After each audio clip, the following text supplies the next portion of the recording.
The Metafix Diaries continue. And I said before that I was going to take some time to talk about Worlds, and I was supposed to do it last week. I didn't. I'm going to do it this week. And specifically for one reason. I have no idea what to do. And there's a number of important factors to that.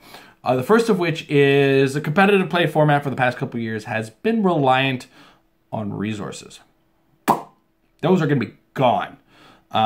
There's no word on whether or not we are getting any kind of resource after the next rotation. And the next rotation sees the end of the Kree Supreme Intelligence. It sees the end of the round of the Justice League Teleporter. And it sees the end of a lot of ID cards. In fact, the only ID cards that are going to be legal are a handful of DC ID cards and some X-Men ones. And the X-Men ones, of course, being the ones that come out with the new X-Men set.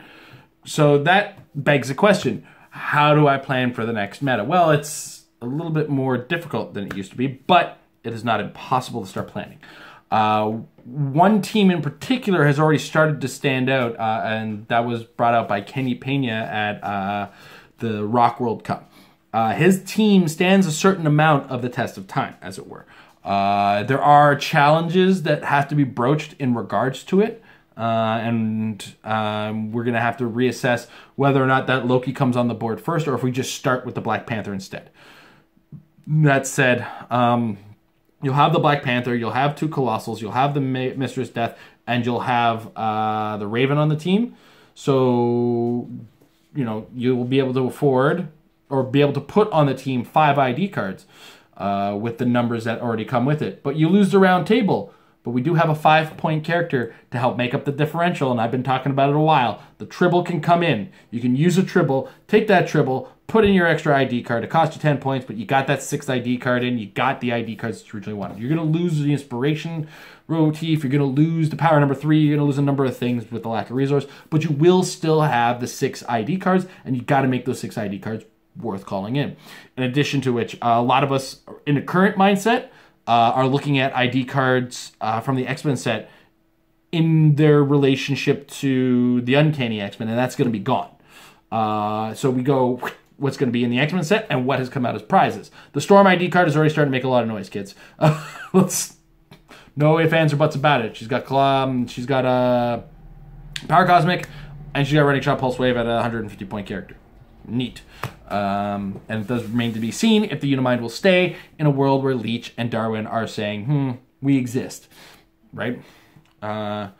This is the situation for about a week when the rotation happens. The meta will be blown out of the water, but then it will be solved a little bit more. And so many people seem to think that a lack of resources actually diversifies the meta, and that's an amazing falsehood. And I want to point out that anybody who's seen or witnessed or played in the Rock Limited format, which generally does not allow resources, can attest to the fact that the teams just all of a sudden become figures repeating themselves. And it gets a little bit more stagnant when what's on the board is repeating itself as opposed to what's off the board. So as an example, there was a year where it was War of Light was legal, Deadpool was legal, and you were either playing up against, like, you were seeing the tournaments dominated by Kyle Rayner and Banshee with a few outliers here and there. And this is Alpha Primitives were out there, Brother Voodoo was out there. These characters were on almost every single team. And it was just what it was. We accepted it, and that's kind of how we look at it going forward. Those of us who are familiar with this format, we understand that the character will be the beater, and the ID cards will help, hopefully. We're going to lose ID potential on the level that exists from Nick Fury, Green Arrow.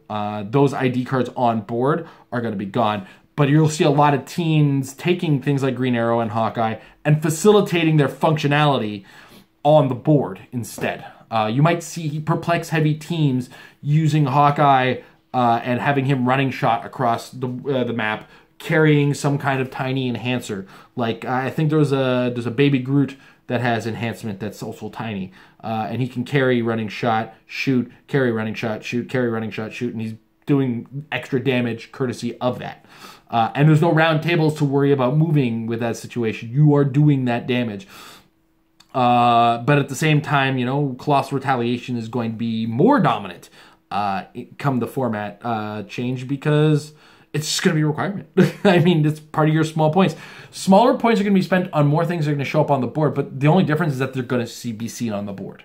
And that's one of the things we have to plan for going into that. Now, this isn't some kind of inundation on the format. This is just the understanding of the format and understanding what's going to happen.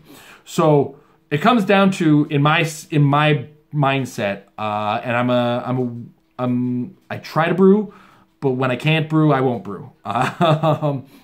And I will try to come up with some kind of idea and try to plan for whatever does show up or whatever dominates in the format come that time around. But it's right now I'm sitting in a place where I want to do a certain number of things, and I'm just not comfortable with those number of things occurring in the manner that I think they're going to happen. So with that said, this is currently my head space for the plan for Worlds. My thought is what character and what equipment is going to work with that character. How am I going to attempt to make this work for me? What special terrain am I going to be using? Because we don't lack the tools. We just have to use more of them and write more down. And that's going to be the future of the game. So thinking in that headspace is where I'm going. Hopefully soon I will have a base team to start thinking about. And you know me, I'm going to try to bring in whatever I can from outside of the map, because I don't like playing with the 300 points that I start with. I like bringing more. So that said, thoughts on my thought process, thoughts on what you plan on doing. I want to hear you guys in the comment section. So share your thoughts, share your ideas, share your opinions. If you think I'm full of crap, by all means, let me know. And I will either retort or ignore. It depends on how busy I am at the time. But in the meantime, this thought process is part of the practicing, and practice will help make your team better. Have a good one, guys, and I'll hopefully see you soon with my first idea for my Worlds team.